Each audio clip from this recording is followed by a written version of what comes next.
Hey Gearheads, and welcome to GT Garage Talk, a discussion about all things automotive. I am your host, Cory, and on this week's episode, I had to do it. I had to follow up on one of the hottest and most controversial videos I've uploaded to the internet, and that is centering around the 2022 Ford F-150 Lightning, the all-electric pickup truck that apparently has stirred up quite the controversy on the interwebs.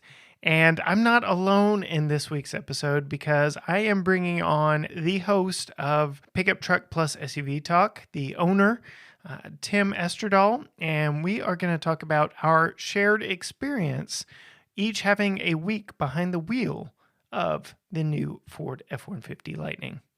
Tim, so great to have you back. It seems like we're always talking F-150 when I've got you on. I swear I didn't plan it that way. How are you doing? I'm doing good, good. It's funny you mentioned that yesterday I was driving the Raptor R.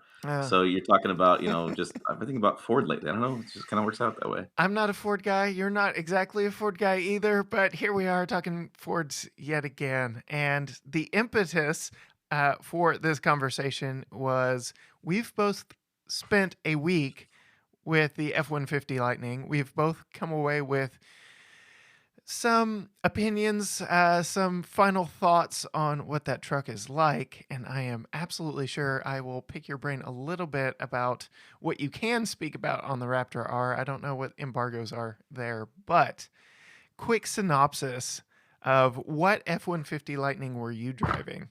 What trim? I was driving the Platinum extended range version.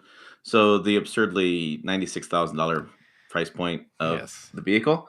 So I had that version. It was an interesting week. I picked it up in Denver. I drove home, had some pretty good range anxiety getting home. And then at home, I did 110. Then finally, I called my electrician friend. We did 220 hookup. And then we did a road trip with that as well. After, for the weekend, we had to go to a wedding down in Denver and had some pretty good range anxiety coming back. Gave people test rides all week. So it was quite the interesting week. Yes, so we had, for all intents and purposes, the same truck. Mine was white, yours was red, spec'd just the same.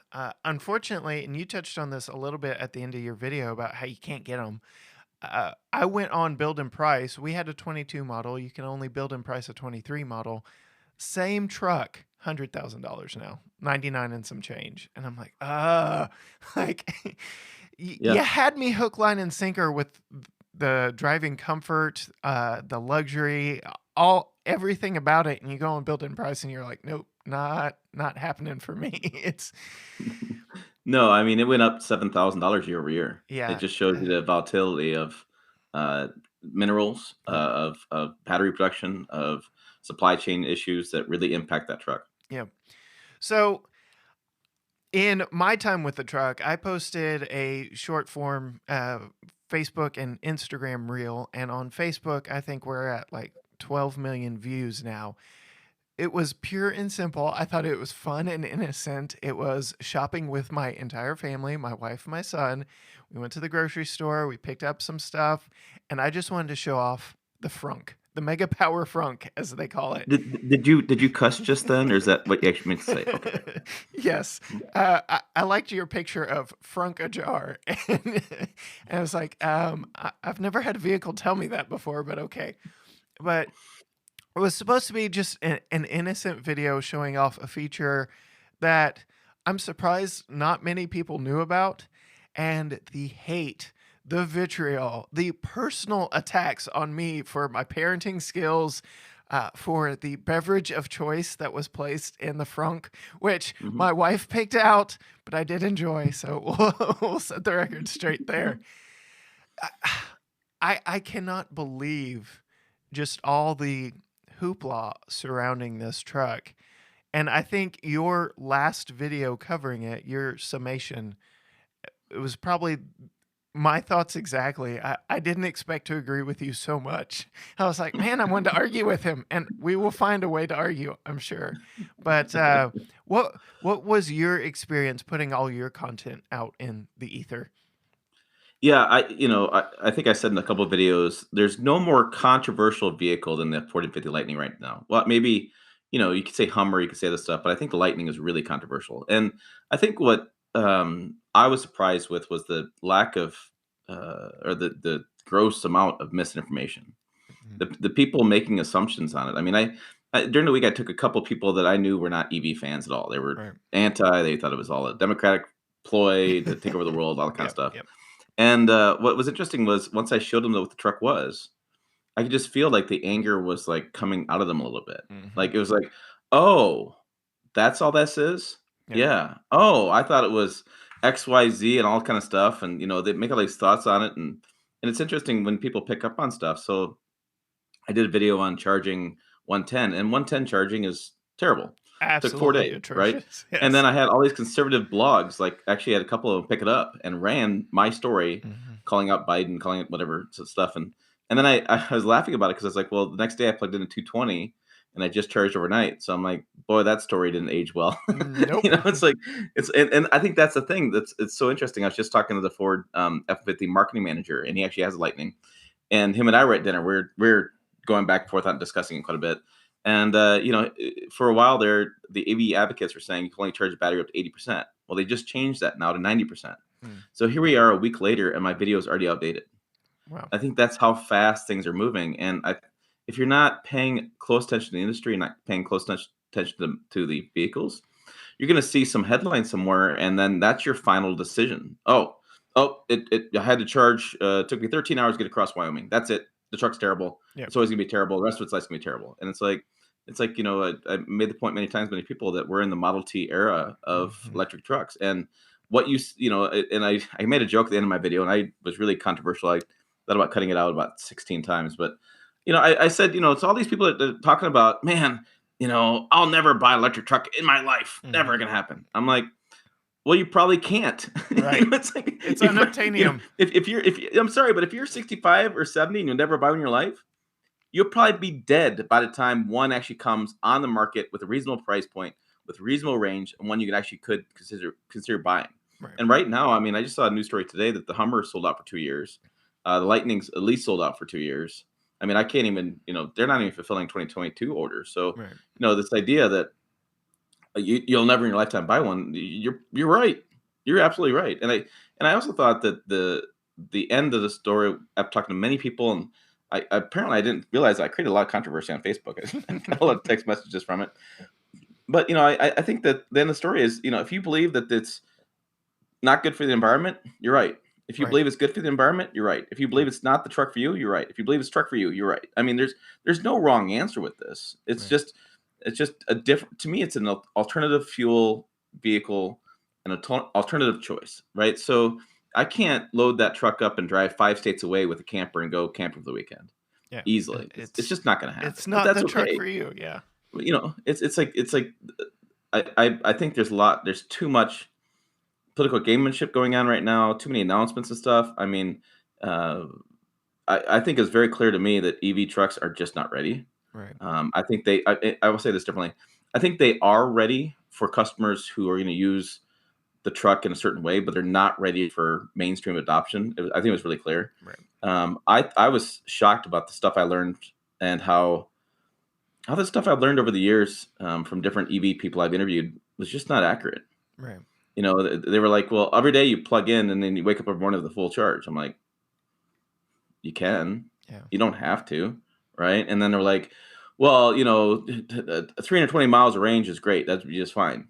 Mm. I never once saw 320 miles of range. Yeah. I mean, I drove 200 miles and had range anxiety. I Like, saw 320 miles every time I had it plugged in. I had 100%, but by the time I made it to the end of my street, it was down into 200, and I'm like, I did not just drive 20 miles. I can tell you that.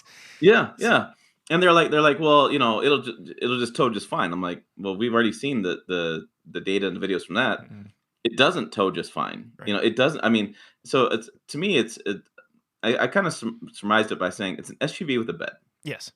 And that's kind of how I treat it right now because as a vehicle, it's really good. Like you said, it's smooth, it's powerful, it's quiet, it's luxurious. As a vehicle, it's really good. Hmm. As a truck, I have a lot of concerns. Yep. And I mean, I've owned Fords. I own the Power Boost we talked about last time. So I'm not saying, I've gotten to know Ford a lot more over the years, Mm. and I like some of their products. I mean, the Raptor R is going to be Mm. bleep bleep bleep. Can't talk about it, but I mean, the Raptor is pretty. I mean, they make some pretty cool stuff. I actually am a big fan of the Maverick. I think the Maverick is the Yeah. right type of vehicle for the right market, Yeah. and I just think the Lightning is it's just too controversial, and I think people need to slow down a little bit. And I believe that we have politicians, we have the media that's saying it's a it's going to win an Toy Truck of the Year. It's just because the competition sucks, and Right. also because that juror base is all about latest, greatest, newest innovation. Well, of course, the Lightning's going to win that, but I think that's going to be the wrong. I think that's going to hurt the Lightning more. Than it's going to help the Lightning. Yeah. So the way I see the Lightning, and I've put out some videos, and I try and share it anytime someone has something extremely negative to say about the Lightning. I did another short form content that was talking about, Ford is very smart in this. They have the best selling vehicle in the United States, hands down, the Mhm. best selling vehicle. And they've just added another powertrain option to it, another fuel option to it. So, like you said, it's an alternative fuel vehicle. But they've made the best selling vehicle even more appealing to a wider base, to people who never would have considered a full size truck, would never have considered anything like that, that are now like, you know what? It's quiet, it's smooth, it doesn't pollute. We can talk about the environmental impact of EVs until we turn blue in the face. I got so many comments about the plastic bags I was using when I went grocery shopping. I was like, not everybody buys an EV for planet consciousness. Not everybody buys an EV for X, Y, or Z. Some people just buy it because they like it. I didn't even buy that one. Just so Um, many passionate Welcome to people. the internet. Yes. And uh, I was wondering, in my mind, and you may have even had conversations, like, I understand why they applied this principle to the F-150. Again, best selling vehicle in America. But you've got the Lincoln Navigator, which is built on essentially the same platform and is in that price realm already. And then you've got the Ford Expedition. To your point that it's an SUV with a bed, how long until we see the same technology applied to vehicles that make a little more sense because you won't be towing with it and all this other stuff? Yes, I think it's kind of controversial. They called it an F-150, and what I mean by that is, so look at the Raptor, right? Is the Mhm. Raptor really an F-150? I mean, No, everybody right? considers it the Raptor, so no. Right? I mean, it's like so the official term is Ford F-150 Raptor. It's Mhm. not really that, right? Mustang Mach-E. Yeah, yeah. Is it really a Mustang? N- No, it's really a Mach-E, right? So is it really an F-150 Lightning? No, it's really a Lightning, right? And I think what the F-150 in there, what it does two things. First of all, it counts towards F-150 sales, Yes. which Ford loves, right? But also, I think that it actually hurts them because it creates some controversy in people's minds about what the truck is, Mhm. right? And so now they're looking at like, oh, it's just a battery F-150. I can just use that elsewhere, and it doesn't match up. It doesn't make sense. And so I think it's interesting to see what they're going to do. And so we have GM doing as well. GM's got the Denali EV Denali, and we have Mhm. the Silverado EV, and those are completely different looking vehicles. So I Right. think from a consumer standpoint, it'll be interesting to see what their viewpoint is. I mean, is the right approach doing just a battery and F-150? I mean, I get why they did it, right? Help sales and people name recognition, that kind of stuff. But does it hurt them long term? And that the people that initially get the Lightning, are they going to go, oh, this isn't like my F-150 at all? Yeah. It may not have the same capability, and I think it's gonna be interesting to see how it works out. You know, lots of conversations this week. I mean, lots of people were discussing stuff. I mean, I went into the weeds with several guys about return on investment, and that's just not there. And I went for a lot of people, and I to your point too. I was like, I know about 4 people that buy EVs for environmental benefits. Right. The rest of them buy it because it's fast, it's quiet, and it's got tons of tech, right? Yep. And so I said to many people this week, I was like, they're always like, well, environment. I'm like, that's your viewpoint on it. Like people Yep. don't care. I'm going to buy a Silverado EV next year. I have a reservation on one, and my top buying reason is not environmental. Right. I'm just curious. I want to know what it does in the wintertime. I want to know if that low center of gravity with the battery in the middle, does that handle the snow and ice better? I want to know, is it really warmer in the winter? Usually EVs heat up warmer. I want to see what preconditioning works at. I want to see what my app looks like as far as connecting to it and how long does it take to warm up. I want to see what range does in the wintertime. Yeah. Because I tell you what, I learned a lot of stuff this week from EV fans, EV advocates, and honestly, the biggest lesson I learned was don't believe any of it. Right. Right? I was like, no, I'm going to go test it out. I'm going to go see what happens because what you guys have told me over the years doesn't match up to what I'm experiencing. So those are my buying reasons, and I never once. I mean, look, I'm an outdoorsman. I golf, hunt, fish, all kind of Mhm. stuff, and everybody wants clean air. I mean, Right. nobody doesn't want clean air. We all want it. For me, No, I there's want to what I breathe smog. Like, come on. right. Yeah, I mean, but I tell people all the time is, to me, there's a price to pay for clean air, Right. and I'm not talking financial. I'm not talking the $96,000 for the platinum. I'm talking, with the EV, you cannot drive an EV like you do a gas vehicle. Right. It's a different driving experience, different ownership experience, and so probably part of the price to pay for clean air is switching your brain Mhm. thought process around it, right? So that's a first price. Second price is going to be take a little bit longer to get places if you need to charge towing a boat or towing a camper, whatever. Again, the price there. Right. It was funny. I heard a comment this week. I've kind of latched onto it. Back in the you'll love this with Tucker, the Cars movie, right? Mhm. Mhm. And so they're talking about Radiator Springs. And one of the comments they make in the movie, which I think really applies to EVs, is they said, back in the day on Route 66, my wife says I say route, but Route Mm. 66. Route 6. Route 66 used to drive on to have a good time, Mhm. not drive on to make good time. Right. I think that same thing applies with EVs in that when I typed in navigation to get to Denver, I didn't care at all about what time it said I was going to get there. Right. I wanna know about miles and how many miles I had to get there and what if I need to charge on the way. Yeah. So, I mean, in my case, I had the time to do it, had a free Sunday, wasn't that huge of an issue. But I think for people, we've created this generation of people that want to look at things like they want to look at the Google Maps, how long to get there as a race. Right. Can I beat that time? Right? I mean, that's the Guilty. generation we created, right? But we need to go back to the generation before that said, I don't know if you remember these days. I'm a little bit older than you are, but it used to be when you went on road trips, you used to, you had to check your tires, you had to put a emergency Yeah. road kit in the back, you had to check your oil, check your antifreeze. I mean, those are all good things you still should be doing, but that was a huge point of emphasis, even for a couple-hour drive. Yeah. People would go through all that stuff. I mean, so I think we're gonna have to get back to that where it's going to be, hey, it's not about the time you make to get there. It's about making good time out of it. Like we stopped at Chinese food in a town called Fort Morgan. We don't ever stop there. Right. We stop at the gas station, the Maverick, and we grab whatever out the counter. We go to the bathroom, fill up the tank, whatever we need to do, and hit the road.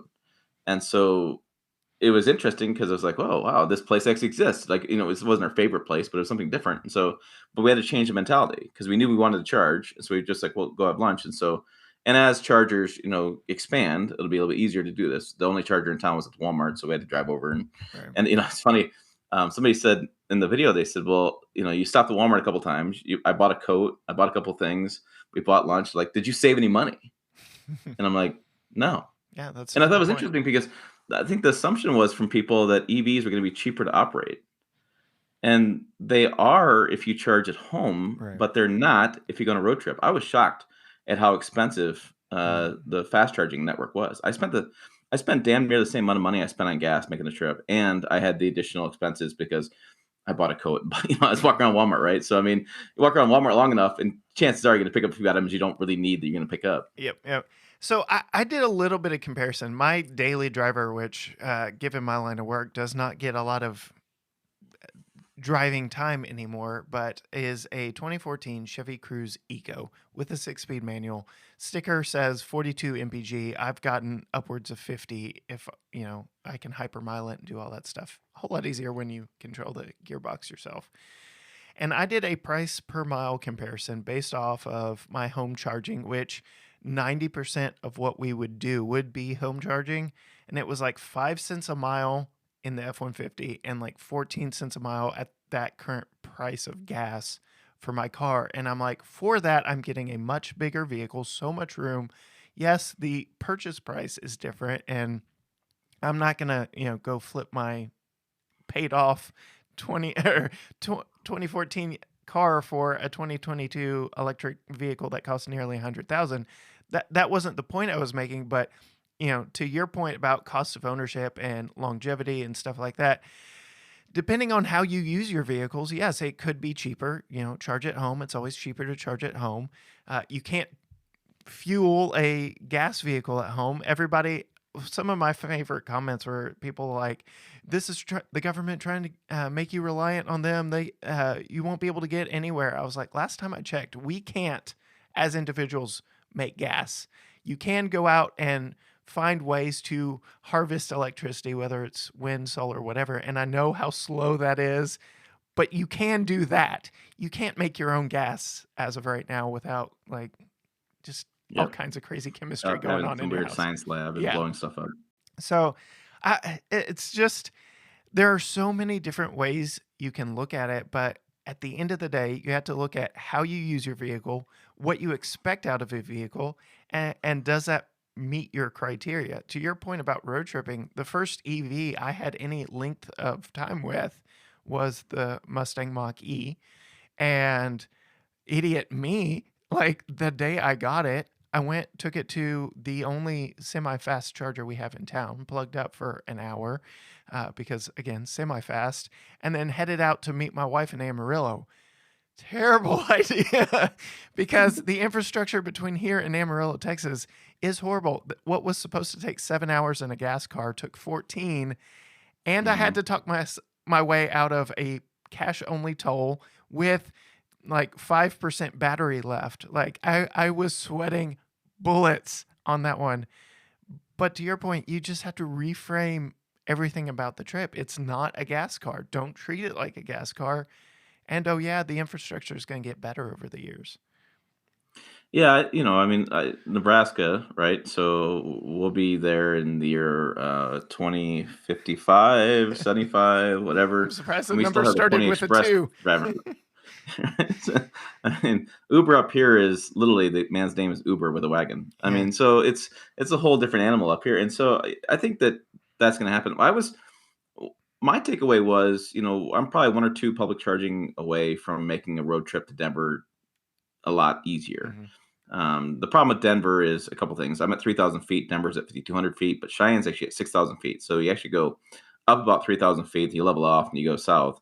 And typically, it's always in traffic. There's always wind. There's always something. So it's definitely not the driving experience that people want. And I had an EV advocate actually reached out to me, and I said, "Well, I asked him, I said, I'm being fair in my coverage." He goes, "Yeah, you're being fair."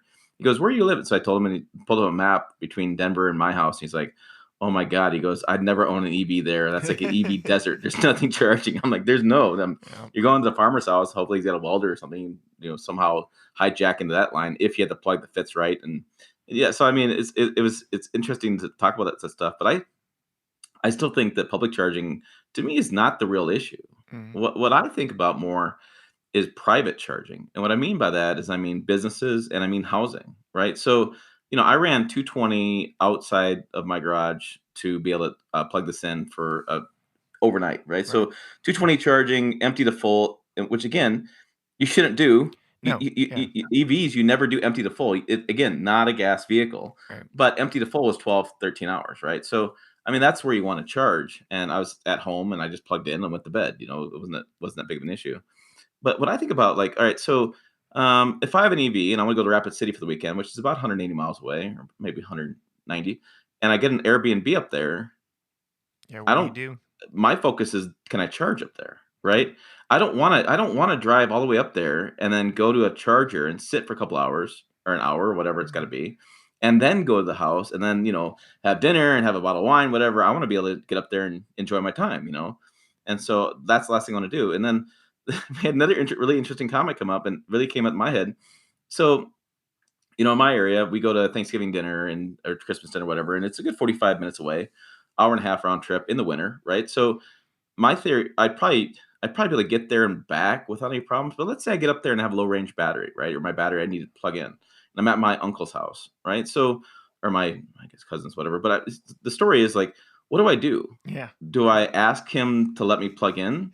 And then if I do that, isn't he giving me free gas? Right. And so then what do I leave like a 20 on the dresser and walk away or something? I mean, so I was talking to the Ford marketing manager about it, and he actually has the same situation. He drives up north. Yeah. He pulls his boat from basically middle Michigan all the way north of Michigan.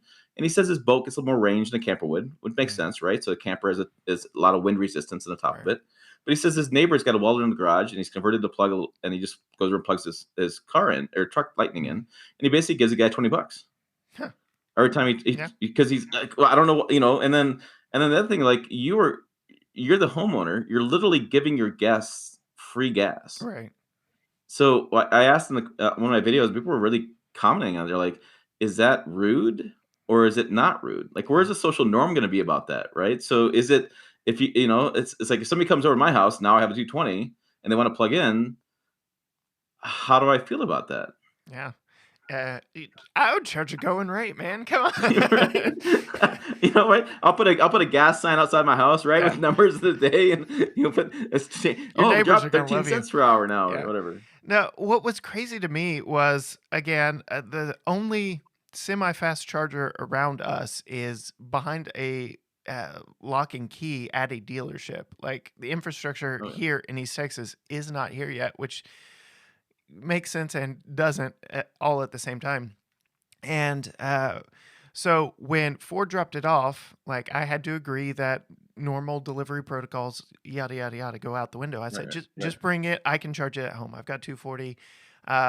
Before you go too far, so just people understand that when they drop vehicles off to us, they're required to have like a full tank gas and clean all kinds of stuff per their contract. Right. Not per us, but that's per their contract. So with EVs, I've had to make the same consideration you've had, where it's like you can't do that. Yeah, I've gone and picked them up from the companies in the Metroplex, like whatever, because I know people are interested. The knowledge needs to be out there, and so yes, I make the concessions. And they brought it to me. It was at like 50%. And our charging situation currently, we're looking to upgrade it, but currently our dryer is in our garage, and I've got an adapter that changes that plug to the receiving plug from any popular EV nowadays.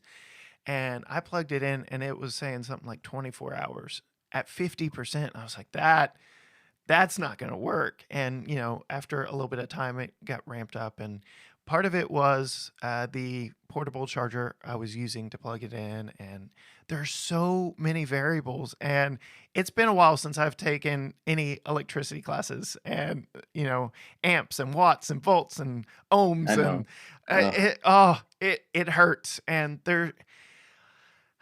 it gets frustrating, but that was a big shocker to me, seeing that here I had a truck at 50%, which is probably where it would be a lot, run some errands, do stuff around town, whatever the case may be.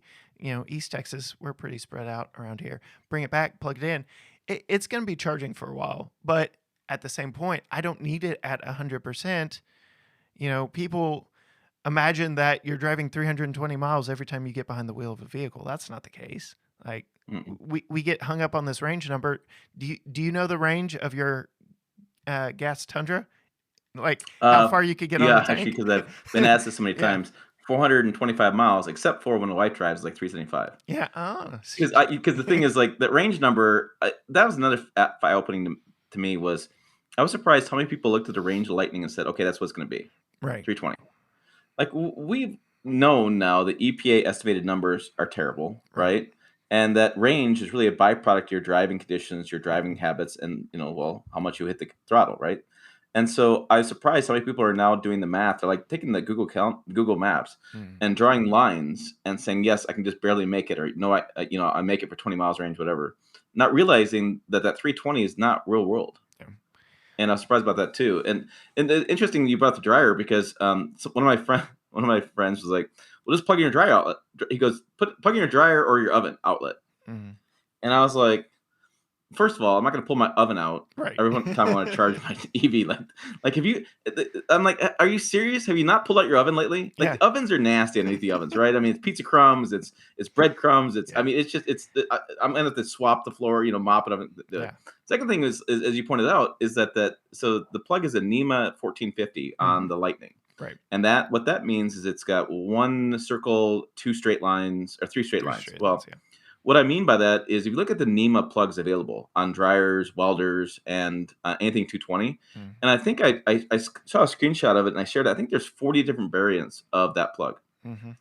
And so that's another thing too. So like if I went to your house and I want to plug in my truck, hopefully you have the right adapter. Tesla sells adapters Right. to adapt different plugs. They're $35 a piece, and there's at least 10 of them on the website. So, imagine going to somebody's house and opening up this bag of adapters and trying Which to one do you make need? one match the other one, right? And then, my washer dryer is actually in right outside my garage, is in this room. So I'm like, and also the thing is the F-150 Lightning doesn't fit in my garage. Right. Same here. So I'm like, all right, so I can run a cord, let's see, on the floor around the door, but it's 220, which means the cord's be thicker. I can't close that cord. Mm-hmm. So I need to get a 220 extension cord, which is uber expensive, run it all the way out through my garage, close the garage door, and then plug the truck in. And oh, by the way, I can't close the interior door between that and the garage. So that means all the heat loss or cooling is going to be, I'm going to spend more energy keeping my house cool because I have the air moving back and forth. Yeah. Because my garage is open. And I'm like, well, that's not going to. Again, I was told from EV advocates, well, your house has got 220 in it already. Just plug into that. Right. And what I've learned was that is a load of malarkey. Yeah. It's absolute garbage. The other thing too is like, I had an electrician come over and we put 220 6 gauge 220 wires 6x3 because we had to get that in line for the plug. But we put a 50 amp service in, and luckily I had the breaker box for that. Right, that's another big problem. Right. But also that the home charger that Ford sells, they want you to install up to a 70 amp service for that. That's great. Well, it's impossible, Yeah. right? And they told me the charger I have was a mobile charger that I had to have 50 amps of service. That thing, I went downstairs with a draw meter. It never drew more than 30 amps. And so I'm like, the numbers are all wrong. Yeah. Like the numbers are all over the place. And I'm just like, I'm trying to make this work. And I did my scouts, best on making this stuff work. But I'm like, no wonder people are confused. And also, and I said to one of my friends, I said, install rates range anywhere from 1,000 to 6,000. He goes, how'd you get 6,000? I'm like, okay, cars.com had 6 editors and they all installed chargers. And, some of the houses, if you have like your breaker box in your garage and you have 200 amps of service, okay, or 150, whatever, you can add 50 amp service. You can plug it in. Simple, easy. Right. It's easy wiring. But lots of houses in Michigan where they installed it were older homes in 1950s, 60s builds, and they had 60 amps of service and they had a detached garage. And so they had to not only upgrade the breaker box, they had to upgrade the wiring going into the house, they had to upgrade the transformer in the street.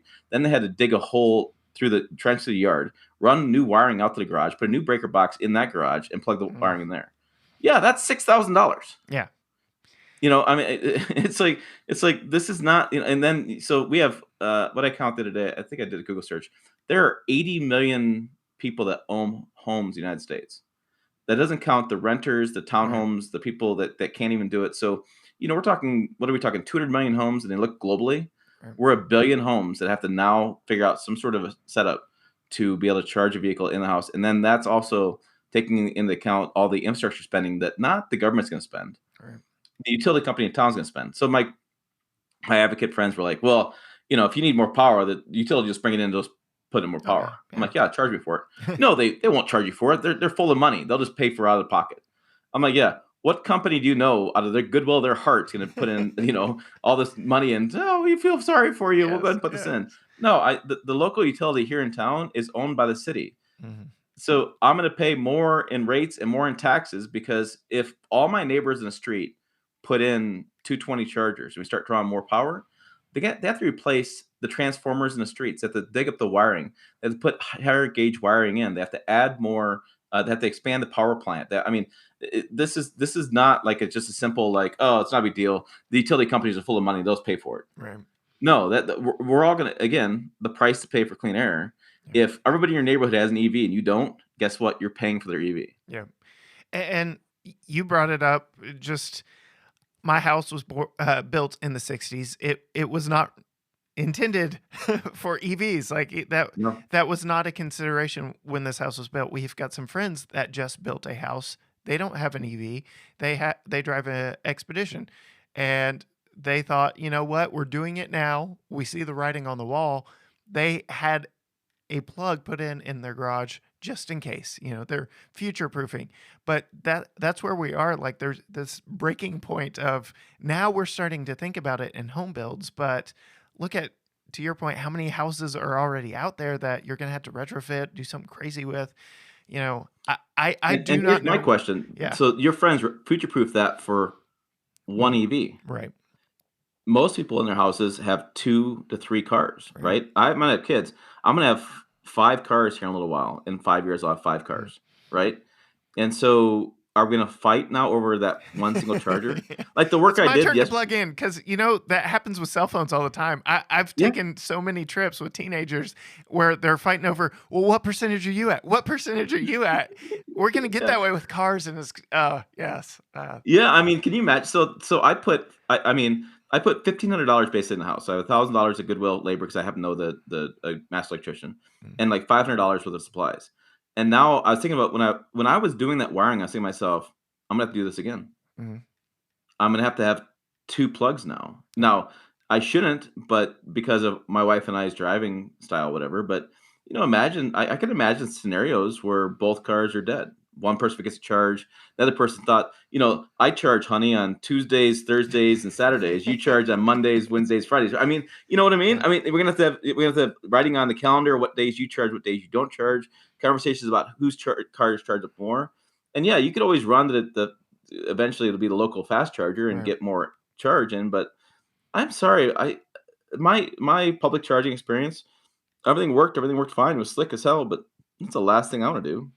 So that's another interesting experience. I have never, not once, even going to repeat instances at the same charging station, I've never, not once, had a completely 100% smooth experience.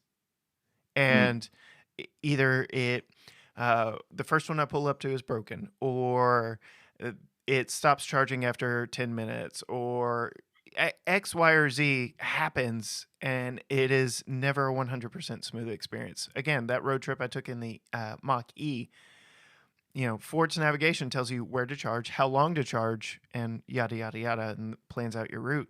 My first stop, plugged it in, did a little work, got the pictures and everything I needed for video content. Went to go eat wings in the parking lot, basically, and it stopped charging while I was eating. But it did not stop charging me for sitting there plugged in because I was taking up a charger. And so that factored into the cost of that road trip. So I've basically been paying for electricity I wasn't getting. And like, it, the network needs help, drastic help. And Ford has realized this. There's an article on the Drive about how Ford is like, they've got a whole department where they like secret shop all these Electrify America and all these other chargers. And, they try and help fix the network because that's a huge part of EV adoption. And Well, and there's so much learning, right? So, certain vehicles can only take so much charge versus other vehicles take more charge. And so, like, I ran a situation where we had 350 kilowatts of charging, which I come to learn is pretty darn fast. mhm. We had 150 kilowatts charging in downtown Denver, and then a little place in Nebraska that I didn't even bother going to had 50 kilowatts of charging, right? So, Yeah. the game is like, how much charge can my truck take at that time? And then it creates these interesting, again, public social norms of if you pull into a spot that takes 350 kilowatts of charge, but your car can only take 75, and somebody else behind you waiting for you, but all the other spots are taken. Like, so, I mean, Right. it's like, what do you do? Like, are you gonna have EV police out there going, no, no, no, your car can only take 50 off the cars. You move 2 stalls over and you restart your business over again. Yeah. That's not gonna happen. I have seen conversation online about that. I'm in a few different groups that there's some serious consideration about, plug-in hybrids that are plugged into the 350 kilowatt chargers when there are, Kias and Hyundais that can take it sitting there waiting. And it's like, you know, most people, we know, you and I know, because we're in the industry, we keep up with this stuff, but most people don't know. My wife wouldn't know. If I sent her on a road trip, she wouldn't know which one to plug into and which one, she Yeah. goes, okay, this plug matches my car, good to go, right? And the learning curve is massive. To your point, I agree. We are in the Model T era of electric vehicles. Applying electricity to the best selling vehicle in America, again, to your point, maybe the smartest, maybe the dumbest move in the world. One of my favorite things about it is it's just a truck. Like you get in it, it feels, aside from the screen in the middle, it feels like any other F 150. Yeah. It feels Yeah. very familiar. And going after the pickup truck consumer, you want it to feel familiar. And at the same time, it's got the tech, it's got smooth ride and the power and all that stuff. So uh, there's a lot that's going to have to change, both in our minds, how we drive, how we perceive trips to go, and then what we expect of our vehicles. The biggest thing to me, in all of my comments were, and it seems to be the same source. Everybody is quoting 80 miles of range, anywhere from 80 to 90 miles of range when towing. I'm like, you're obviously all reading the same articles, but I'm still considering doing this, sticking a GoPro to a windshield, driving around East Texas like pickup truck central. We drive them like family vehicles around here, and counting how many vehicles actually actively have a trailer hooked up to them, because it's maybe 1%. Like it's ridiculously low. People assume, you know, I'm towing all the Well, time. yeah, no, I mean, there's a couple things with that. So, and I get that question all the time, but a few things you got to understand is most people with, especially in city areas, they actually have their campers at RV storage places. Mm-hmm. So they're not going to be hooked up all the time Right. because they have to go get their camper and hook up and go from there. It's like my cousin drives a 1-ton F-350. He drives it downtown Denver and drives it back. It's dually. It's got a long box, and it looks stupid driving around town, Right. right? It's a completely wrong vehicle, but he's got, oh my God, it's like some gigantic 75-foot camper. I mean, this thing is like a quadruple axle thing, but he can't park at his house because he has no parking in his house. So he actually has RV storage. So, Right. you know, though, and like for me, I don't actually own a camper Right. because we use RV share. Mm. And so I'll go rent a camper when we go camping somewhere because we don't camp as often. It doesn't make sense for me to own a camper if I'm going to camp once in a while. Right. We go back and forth around this stuff all the time. But so like I rent a camper. And then for me, when I have like I put like 10-ton of rock outside my house, need to do another 10 or 20-ton, whatever.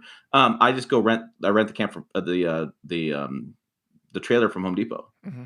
So, I mean, yeah, if you drive around, you won't see trucks hooked to the campers. My truck is, I can count on the number of times I've had my truck hooked to a camper outside my house. Right. It's so rare because, again, I don't want to leave it hooked up to the camper. I always rent campers, or I borrow a camper when I'm doing my towing test. I have a cousin who's got a camper I borrow, which is kind of works out. All new vehicles come out like in January and February, so she's not using it anyways. She's like, here, Right. go, Take it. go. And I'm always out there. My videos where it's like, here we are, cold in Nebraska again. Why does this always happen to me? I mean, it's all my videos that way when I tow. But it's the thing is like what we all do, and I think what all customers are doing is we're not looking at the 95% of our daily driving. So like for Mm-hmm. my case, 95% of my daily driving at EV would be fine, right? Mm-hmm. I mean, it really would be.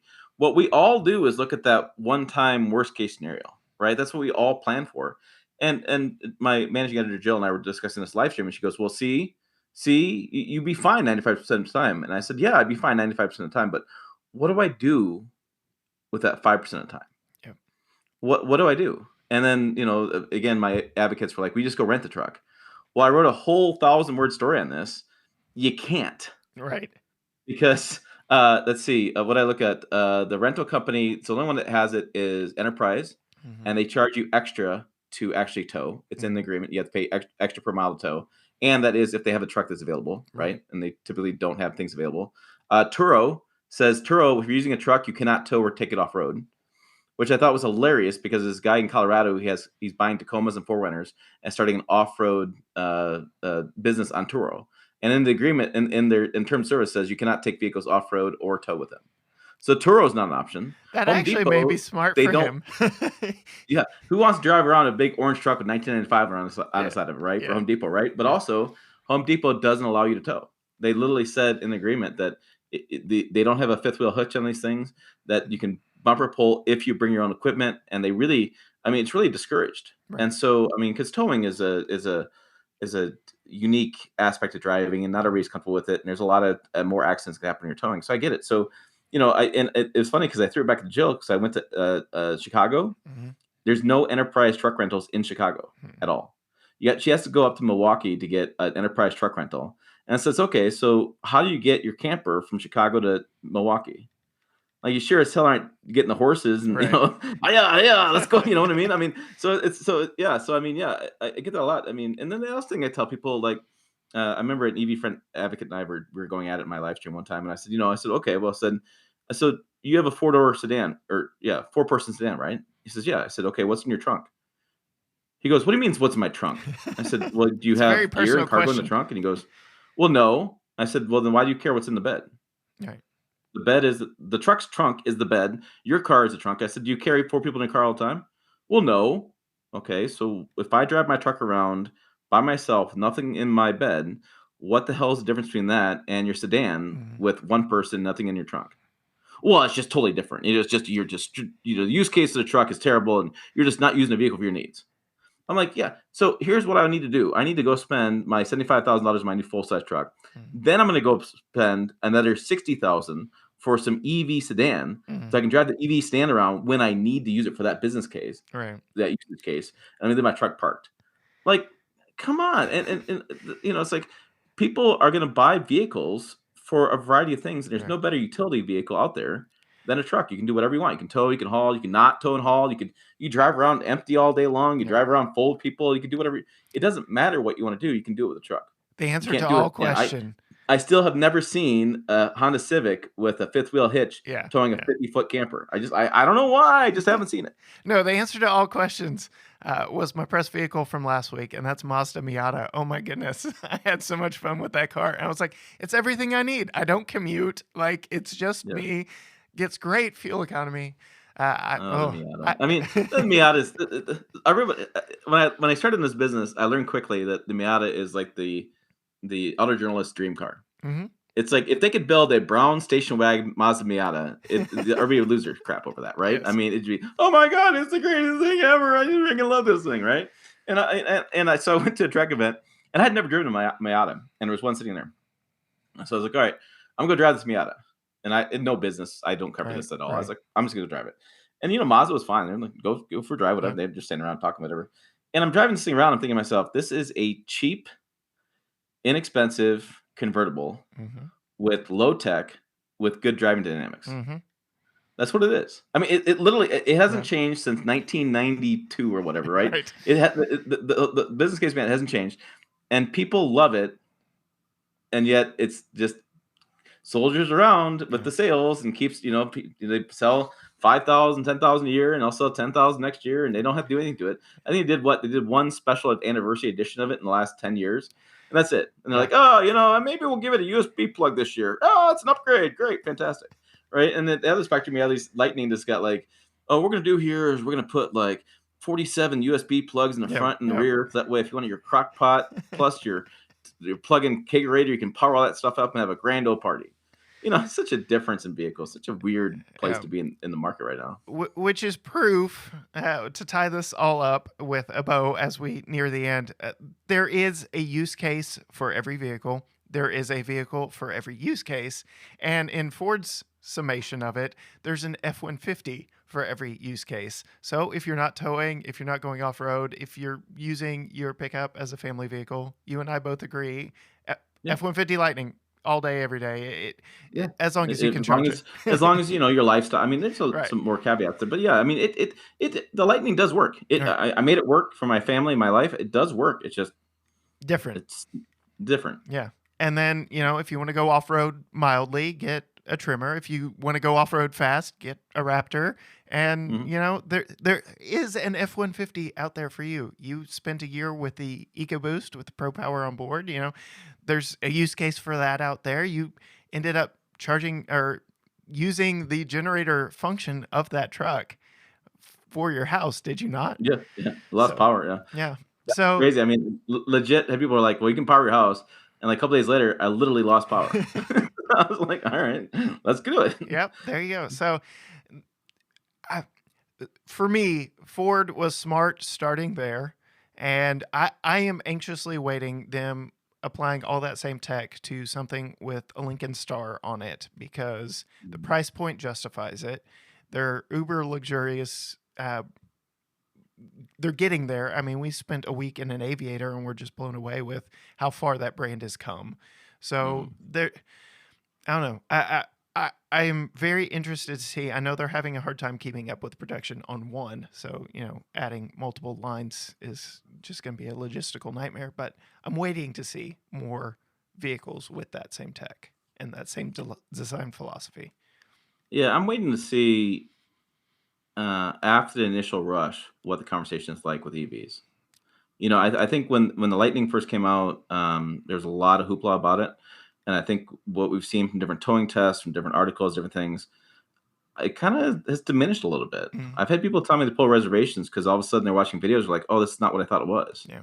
And so I'll be curious to see what happens. I'm very curious to see your Silverado EV, what that works out to be like in your situation with the current infrastructure, with everything going on around us, how that fits your use case. And I'm very interested to see that.